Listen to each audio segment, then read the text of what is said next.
The mystery and legend surrounding Sun Tzu and the art of war.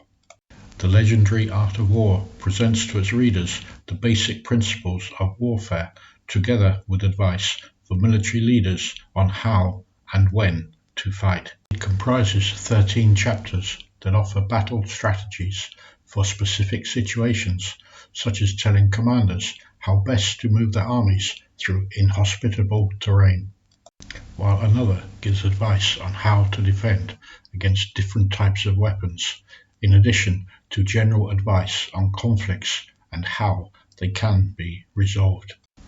The art of war offers insight through quotes such as "He will win who knows when to fight and when not to fight," or "He will win who knows how to handle both superior and inferior forces."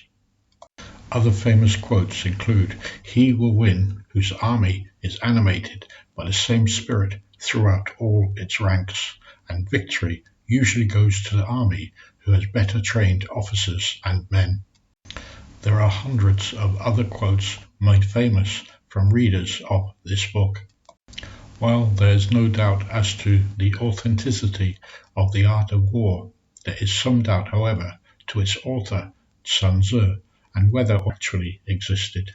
In this video, I will highlight those doubts and myths as to whether or not Sun Tzu was real, and if he did not exist, then who wrote The Art of War?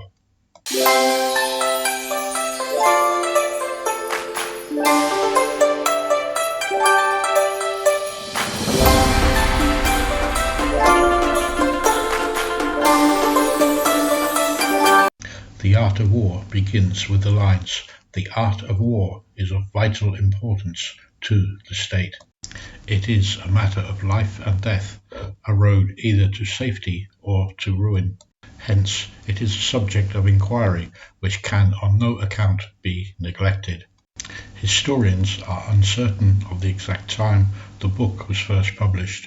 Some believe it to have been written in the 4th or 5th century BC. Others believe it came from a period somewhat later than that. Other mysteries surround who wrote it.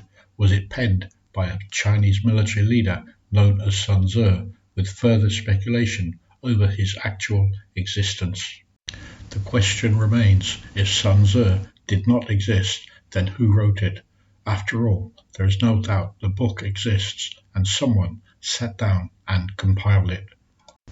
Some historians believe the book is a compilation of generations of Chinese military teaching and theories on the strategies of military thinking. Whether or not Sun Tzu actually existed is a theory that cannot be proved one way or another, but one thing is clear: the person or persons that wrote this book was very clever indeed. The wise teaching found inside The Art of War still resonates even today. The mystery and legend surrounding Sun Tzu. For generations, there has been speculation as to the identity of Sun Tzu and whether or not he actually existed. Sun Tzu was a legendary Chinese military leader during the historical spring and autumn period of 770 to 476 BC. This was a time of great turmoil within China, with several vassal states vying for power and fighting for control of largely unpopulated areas. The skills of a warrior such as Sun Tzu were in great demand. There is a story that emerged from this period when the king of one of the vassal states challenged Sun Tzu to prove his worth by turning a group of royal courtesans into an organized fighting force. The courtesans, not used to such endeavors, failed at first, and Sun Tzu beheaded 2 of the king's favored courtesans for failing in their duties. This prompted those that remained to follow orders, and Sun Tzu was promoted to control the state's military. There are also doubts as to when The Art of War was written. Many historians believe it was written at a later time, so was not the work of Sun Tzu. When it was written, it was penned on sets of sewn together slats of bamboo. These were presented to politicians, military leaders, and scholars. These copies were later translated into Korean and Japanese, with the oldest Japanese translation dating from around the 8th century AD. For over 1,000 years, rulers and scholars of states across Asia consulted the art of war when plotting military maneuvers and conquests. It was studied closely by samurai and was not known to Europeans until late in the 18th century, when it was translated first into French. It was not translated into English until 1905.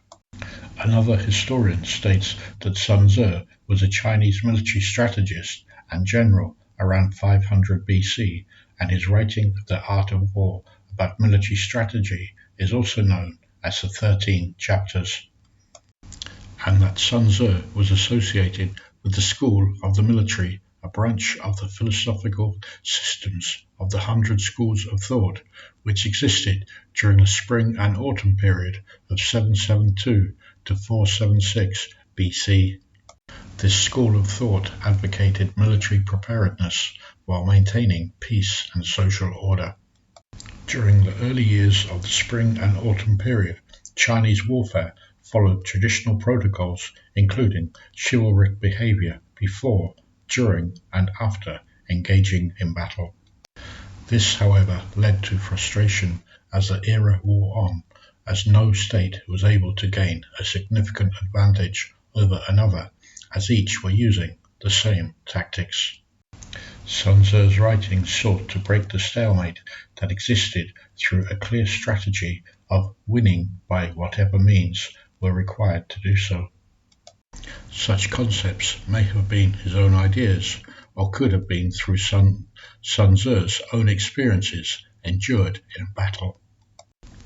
Whatever the reasoning, the outcome was put into practice when the king of the state of Qin, Ying Sheng, followed the philosophies laid down by Sun Tzu's philosophy, when the state of Qin conquered the other states through a policy of total war when establishing the Qin dynasty from 221 to 206 BC to become the first emperor of China.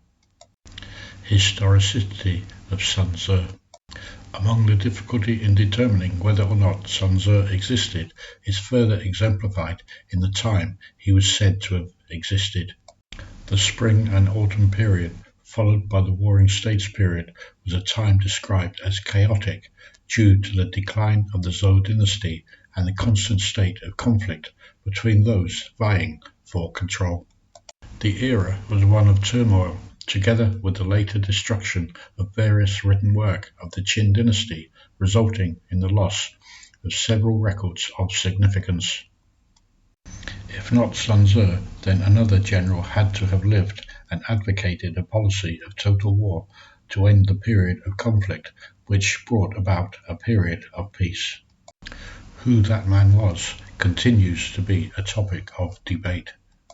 The theory in favor of Sun Tzu is supported by two pieces of historic writing, the Spring and Autumn Annals, which were the state records of the Zhou dynasty from 722 to 481 BC, and the records of the Grand Historian dating from the year 94 BC and written by the Han Dynasty historian Sima Qian. There are, however, criticisms of both books, as scholars have mentioned inaccuracies over events.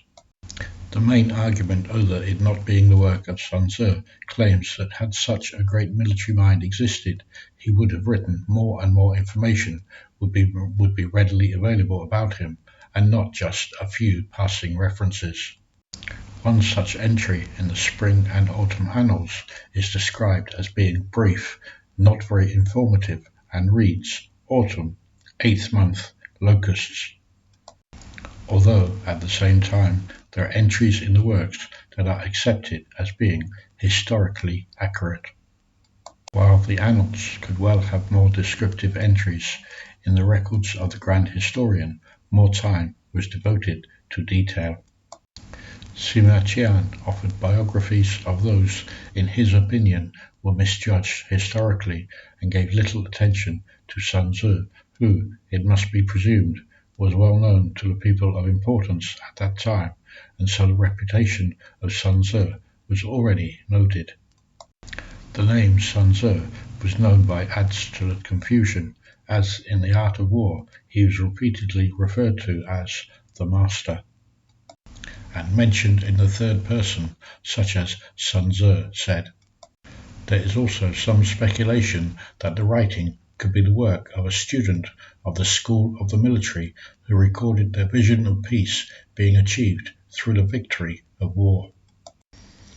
Other mentions in favour of the existence of Sun Tzu use the victory achieved at the Battle of Boju in 506 BC. There are strong claims that Sun Tzu served King Hou of the Wu in the Wu-Chan Wars that took place from 512 to 506 BC. The story explains how the king wanted to test the skill and commitment of Sun Tzu, so offered his courtesans for training.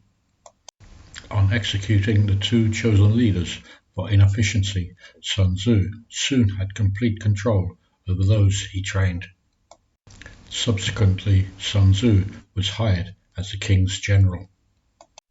The victory Sun Tzu achieved at the Battle of Boju was largely down to the discipline of those soldiers in his command and the strategies deployed. Their enemy, the Chu, had greater numbers on the battlefield, but the well-disciplined troops under Sun Tzu's command drove the Shu survivors from the field of battle through 5 separate engagements, eventually seizing Ying, the Chu capital city. Battle strategies devised by Sun Tzu were deployed by others such as Fu Gai, together with his personal courage and belief in the concepts of Sun Tzu.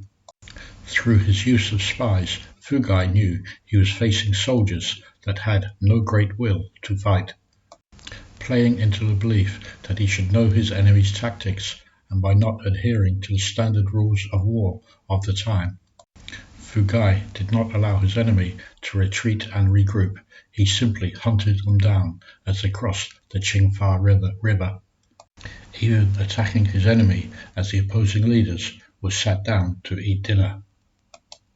Until that time, warfare in China was considered a kind of noble sport for the gentry, where chivalry prevailed and rules followed. In the spring and autumn period, all that changed as Sun Tzu's tactics were taken up by his followers.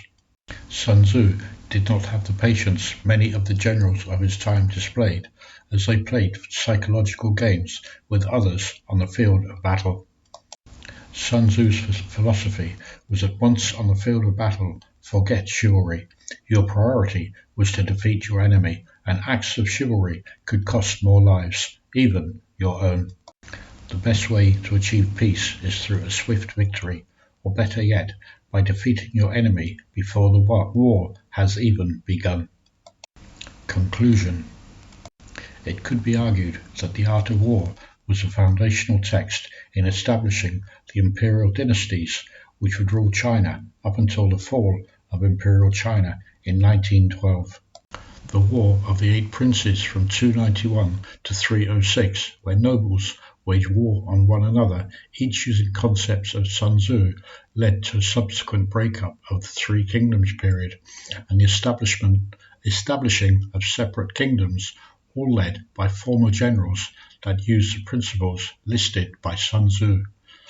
Throughout China's history, the art of war continued to be referred to as it became required reading, not just for military uses, but in more recent years, business transactions, legal proceedings, and even political campaigns, lifestyle coaches, and others that give advice. So whether or not Sun Tzu was real or a made-up name, it is something that cannot be proven one way or the other. But the name continues to create debate, and even today, lessons are being learned by a 21st century audience some 2,500 years later. That is all for this video. If you have enjoyed watching, and it has shown you a little detail of life here in China, then your subscribing to my channel would mean a lot to me. Thank you for watching. make sure you click on the link to the next video, and until the next time, goodbye for now.